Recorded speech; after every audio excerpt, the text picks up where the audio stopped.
There's Yulia in the back. Please stand up again. Yeah. Oh, now I have to figure out how to make this go away.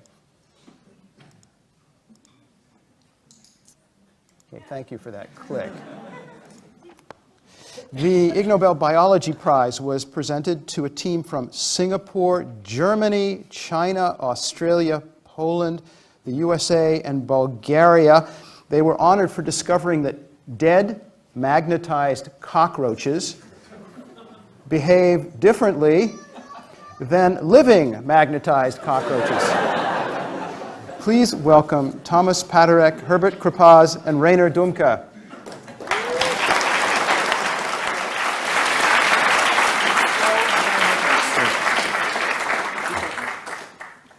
Okay.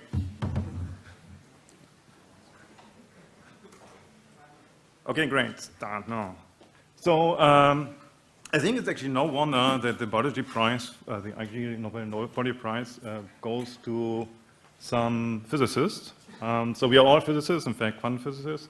There's a theorist also on our team, Thomas. And Herbert, who's actually here, was the senior research fellow on these experiments.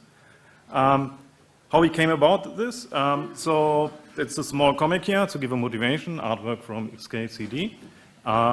So the theorist came at some point and says, hey, dude, you know, there are some quantum mechanics, how, let's say, animals sort of utilize magnetoreception for navigation, right? There's a few papers on this. We had some discussion on this, some scientific discussion with citation and stuff.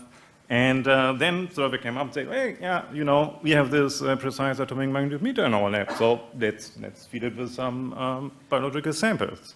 Well, okay, let's say the theorist was actually then very hungry at this point in time and said, well, let's go for lunch and then figure out what we will do. So we went for lunch, and what we came up with was the American cockroach. Not sure why, but anyways, I think it's your imagination. So in fact, if you're looking at magnetization in this type of animals, there are, let's say, two main theories. One theory is chemical reactions. There's some chemistry stuff going on there, depending on the magnetic field strength, and ferromagnetism, where you have, let's say, small magnetic particles which can align in the magnetic field. And this is actually what we can measure with our system, which is a vapor cell atomic magnetometer. It's a very simple device. We have actually a position of about 14 femtosecond per square root hertz.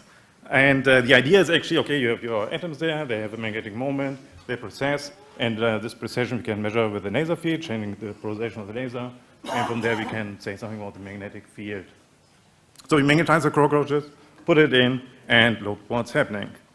And in fact, what we see is a decay over time of this magnetization of the cockroach. From there, we can say something about the environment of these magnetized particles. And what we have seen actually, so if you actually look at this, do an analysis, do some simulation on this, what you actually see is that actually this decay of the particles prevent this from using this small particles as a sensor for magnetic field, useful for magnetization because of the long time scales. This is true for excited cockroaches. For actually ground-set cockroaches, we have seen that the decay is much, much longer, up to 47 hours. This actually also means actually that other timescales are much, much longer.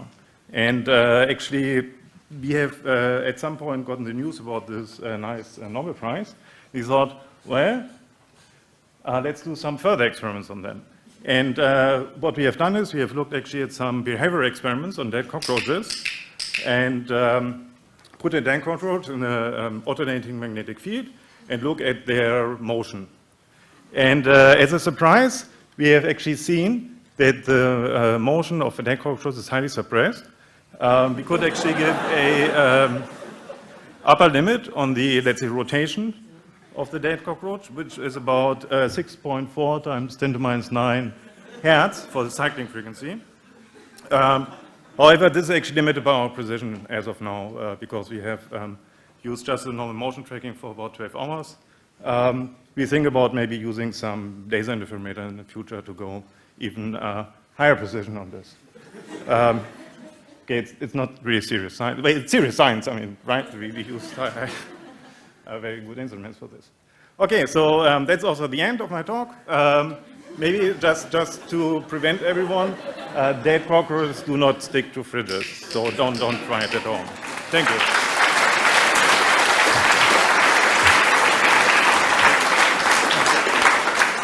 If you have a question, raise your arm. Sure, yes. How did you kill cockroaches? Sorry? How did you kill cockroaches, You're and assuming was it any structural Wait damage a to minute, them you're when you accusing did these that? people of murder, sir. I'm asking, how did you kill cockroaches, So, and yeah, so was we there don't- any Lester, keep structural repeating damage? this. So we looked at different states in the cockroach, as you said, bringing from the side to the ground state. We used actually nitrogen to put them in a nitrogen environment. In fact, yeah, so as you may know, if you have students who are filling up your liquid nitrogen and you bring it back, you always have to remind them not to stay in this room where the nitrogen is, because if you sort of breathe in the nitrogen, then you get just dizzy and fall asleep. And I thought that's maybe, well, never mind. Okay. Please. How do you kill your...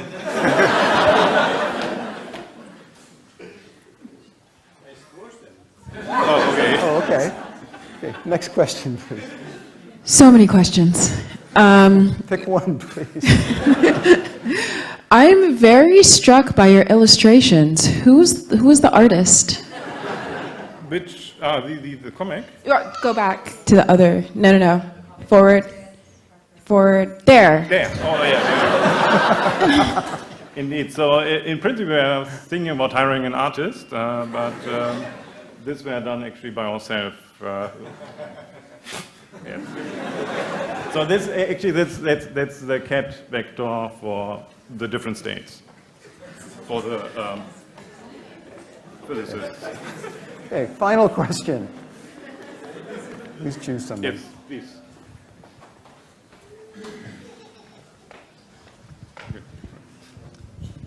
How did you magnetize the cockroaches, and do they have these particles in them already? Yes, indeed. So they have small magnetite particles in sizes in range of about 100 nanometers, and we just magnetize them with a very large permanent magnet for a certain amount of time, so that we actually can track. So we have to track the amount of time how long they magnetize, and then we can actually use this. This we also use, and then later on in our models to actually model the small magnetite particles inside the cockroaches. Okay, I have a question. Sure. Is there a difference between cockroaches and human beings? Well, I assume if, from the magnetization data, we still have to do some experiments, so I can't really answer this question as of now. Oh, okay. Sorry about this. Thank you very much. Thank you.